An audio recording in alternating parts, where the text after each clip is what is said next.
এই ক্ষমতার চেয়ার তো আর সারা যায় না। আজ পর্যন্ত বাংলার জমিনে যত নমরুদ মার্কা মানুষ রয়েছেন, শুধুমাত্র বাংলার জমিনে যত অন্যায় অপকর্ম করে নিরহ মানুষগুলোকে জেলে ঢুকিয়ে ভর্তি করে দেয় শুধু একমাত্র ক্ষমতার চেয়ার টিকানোর জন্য।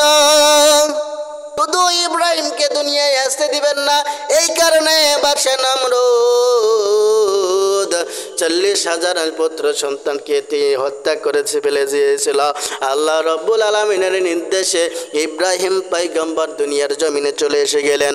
বাবা ছেলেকে জবাই করে, দেখো দেখো দেখো তোমার বাবা আজকে তোমাকে কোরবানি দেওয়ার জন্য নিয়ে যাইতেছে। এমন তো মুহূর্তে ডাক দিয়ে ইসমাইল বলতেছেন, বাবা একটু দাঁড়াও তো, ইবলিস শয়তান আমাকে কুমন্ত্রণা দেয় আমি যাতে তোমার সঙ্গে কোরবানি হইতে না যাই, এই জন্য আমাকে কুমন্ত্রণা দিতেছে। দাঁড়ান তো, একে ইবলিস শয়তানকে আগে খুঁটির মধ্যে বাঁধে কয়েকটা পাথর মেরে যাই আমি এখান থেকে। বাবু এখনো পর্যন্ত যত হাজিগণ হজ করতে যায় তারা কিন্তু 3 বার ইসমাইল আলাইহিস সালাম পাথর মেরেছিলেন ইবলিসকে। এখনো পর্যন্ত যত হাজি সাহেবগণ কোরবানি হজ করতে যান, ওই ইসমাইল আলাইহিস সালাম যেহেতু 3 বারে 3 সাথে 21টা পাথর মেরেছিলেন, এখনো পর্যন্ত হাজি সাহেবরা কিন্তু 3 সাথে 21টা পাথর ইবলিস শয়তানকে মেরে থাকে। আচ্ছা, নমরুদ রাজপ্রাসাদের মধ্যে বসে রয়েছেন, তার গণকরা রয়েছেন যারা জ্যোতিষবিদরা, তারা এক পর্যন্ত বাদশাহ নমরুদ দেখলেন তারা মন মারা হয়ে বসে রয়েছেন রাজপ্রাসাদের মধ্যে। এমন তো মুহূর্তে বাদশাহ নমরুদ জিজ্ঞেস করলেন, হ্যাঁ জ্যোতিষবিদরা গণকরা তোমাদের মন খারাপ কেন? এবার জ্যোতিষবিদরা বলতেছেন, বাদশা নমরুদ এতদিন পর্যন্ত তুমি তো সুখে ছিলা, তোমার সুখের দিনটা এখন হারাই যাইতেছে। আমরা গবেষণা করে দেখলাম পশ্চিম আকাশের মধ্যে একটা নূর নামক তারকা ঝিলিমিলি করতেছে। এই তারকাটা আর কেউ নয়, আল্লাহর পাঠানো একজন পয়গম্বর হবে, তার নাম হবে হযরত ইব্রাহিম আলাইহিস সালাম। সে দুনিয়ার জমিনে আসার পরে এক আল্লাহর দাওয়াত দিবেন, শুধু তাই নয় তোমার এই রাজপ্রাসাদটা ধ্বংস করে দিবেন। এই বলে বাদশাহ নমরুদের মাথা যখন গরম হয়ে গেল, হাই হাই কি করা যায়, এত কষ্ট করে চেয়ার ক্ষমতার চেয়ার পেয়েছে, এই ক্ষমতার চেয়ার তো আর সারা যায় না। আজ পর্যন্ত বাংলার জমিনে যত নমরুদ মার্কা মানুষ রয়েছেন, শুধুমাত্র বাংলার জমিনে যত অন্যায় অপকর্ম করে নিরহ মানুষগুলোকে জেলে ঢুকিয়ে ভর্তি করে দেয় শুধু একমাত্র ক্ষমতার চেয়ার টিকানোর জন্য। এই ক্ষমতার চেয়ার টিকানোর জন্য বাদশাহ নমরুদ এবার বলে দিল, তাহলে এক কাজ করা যাক, স্বামী স্ত্রীগুলোকে 1 বছর পর্যন্ত তাদের স্বামী স্ত্রী মিলামেশা নিষিদ্ধ করে দেওয়া হয়। আল্লাহর কুদরতি ইশারার মধ্যে ইব্রাহিম আলাইহিস সালামের কিন্তু জন্ম মায়ের গর্ভের মধ্যে চলে এসে গেলেন।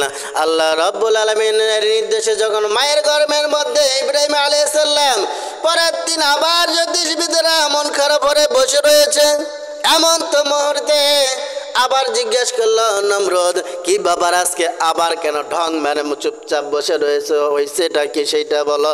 এবার বলতেছেন, যা হবা না নমরুদ, যা হবার তা হয়ে গেছে। পশ্চিম আকাশে ওই নূরটা দেখতেছি না, আমরা গবেষণা করে দেখলাম ওই ছেলে বালক ইব্রাহিম মায়ের গর্ভের মধ্যে অলরেডি এসে গিয়েছেন। এবার বলল যে তো সন্তান জন্মগ্রহণ করতে 1 বছর সময় লাগবে, এই সন্তানটা যেন পৃথিবীতে না আসতে পারে, যার কারণে 1 বছর পর্যন্ত যত ছেলে সন্তান পৃথিবীর জমিনে আসবে সম্পূর্ণ ছেলে সন্তানগুলোকে তোমরা হত্যা করে ফেলে দাও, আর মেয়ে সন্তানগুলোকে তোমরা জীবিত রেখে দাও। 1 বছরের মধ্যে হযরত ইব্রাহিম আলাইহিস সালামকে দুনিয়াতে না আসতে দিবেন, এই জন্য শুধু ইব্রাহিমকে দুনিয়ায় আসতে দিবেন না, এই কারণে বাদশা নমরুদ 40,000 পুত্র সন্তানকে হত্যা করেছে ফেলে দিয়েছিল। আল্লাহ রাব্বুল আলামিনের নির্দেশে ইব্রাহিম পয়গম্বর দুনিয়ার জমিনে চলে এসে গেলেন। দুনিয়ার জমিনে আসার পরে এর মধ্যে অনেক দেশ করুণ কাহিনী রয়েছে, সেই দিকে যাচ্ছি না।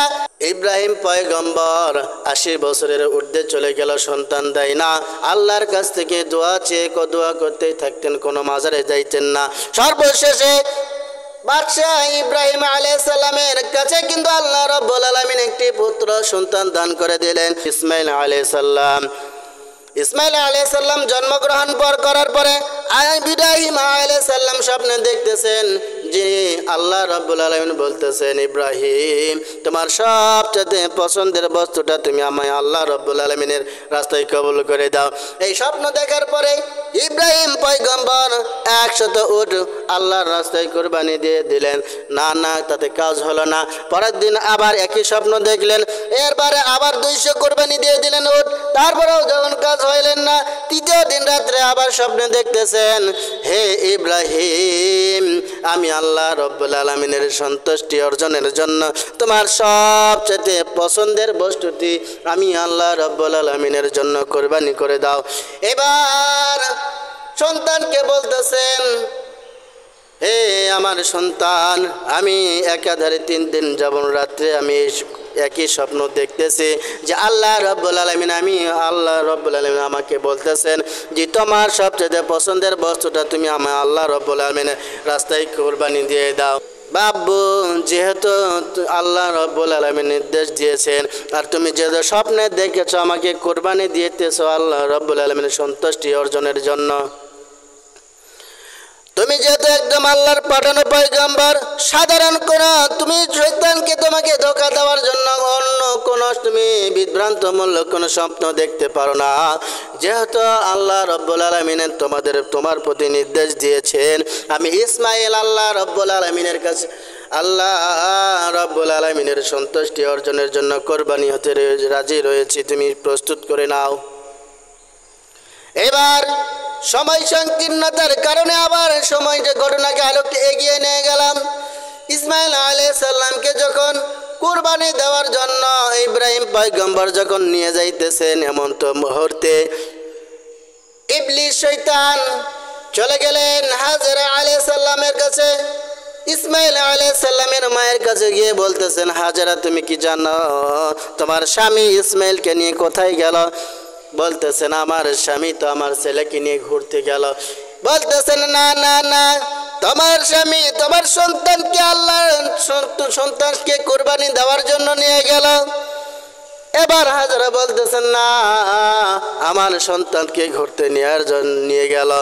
এবার সর্বশেষে মুখ ফসকে বলেই ফেলে দিলেন ইবলিস শয়তান, আল্লাহ রাব্বুল আলামিনের সন্তুষ্টি অর্জনের জন্য তোমার সন্তানকে ইব্রাহিম নিয়ে গেল কুরবানি দেওয়ার জন্য। এবার বললেন সুবহানাল্লাহ, আলহামদুলিল্লাহ, আল্লাহ রাব্বুল আলামিনের যেহেতু সন্তুষ্টি অর্জনের জন্য আমি খুশি হয়ে গেলাম। এখানে ইবলিস শয়তানের কুমন্ত্রণা কাজ করলো না, চলে গেল ইসমাইল আলাইহিস সালামের কাছে। যাই বলতেছেন, কোন দুনিয়ার জমিনে কখনো কি ইসমাইল তুমি দেখেছো বাবা ছেলেকে জবাই করে? দেখো দেখো দেখো, তোমার বাবা আজকে তোমাকে কোরবানি দেওয়ার জন্য নিয়ে যাইতেছে। এমন তো মুহূর্তে ডাক দিয়ে ইসমাইল বলতেছেন, বাবা একটু দাঁড়াও তো, ইবলিস শয়তান আমাকে কুমন্ত্রণা দেয় আমি যাতে তোমার সঙ্গে কোরবানি হইতে না যাই, এই জন্য আমাকে কুমন্ত্রণা দিতেছে। দাঁড়ান তো, একে ইবলিস শয়তানকে আগে খুঁটির মধ্যে বাঁধে কয়েকটা পাথর মেরে যায় আমি এখান থেকে। বাবু, এখনো পর্যন্ত যত হাজিগণ হজ করতে যায় তারা কিন্তু 3 বারে ইসমাইল আলাইহিস সালাম পাথর মেরেছিলেন ইবলিসকে।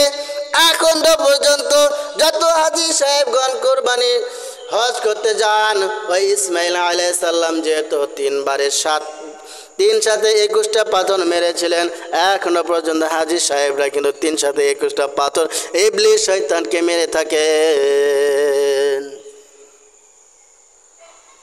যেহেতু সময় নাই, কোরবানির করণ ইতিহাসে এভাবে রয়েছেন। আসলে কোরবানি দিতে হবে কেন? কুরবানি আল্লাহ রাব্বুল আলামিন দিতে বলেছেন, শুধু আল্লাহ রাব্বুল আলামিন আমাদের মনের নেক মাকসুদটাকে দেখতে চান। মনের নেক নিয়তটা যেহেতু দেখতে চান, আল্লাহ রাব্বুল আলামিন যেন সহি সালামতে আমাদের মনের নেক নিয়তগুলো যেন আল্লাহ রাব্বুল আলামিনের একমাত্র সন্তুষ্ট অর্জনের জন্য আমরা কোরবানি দিতে পারি। আল্লাহ রাব্বুল আলামিন যেন তৌফিক দান করেন। সকলে বলছি আমিন।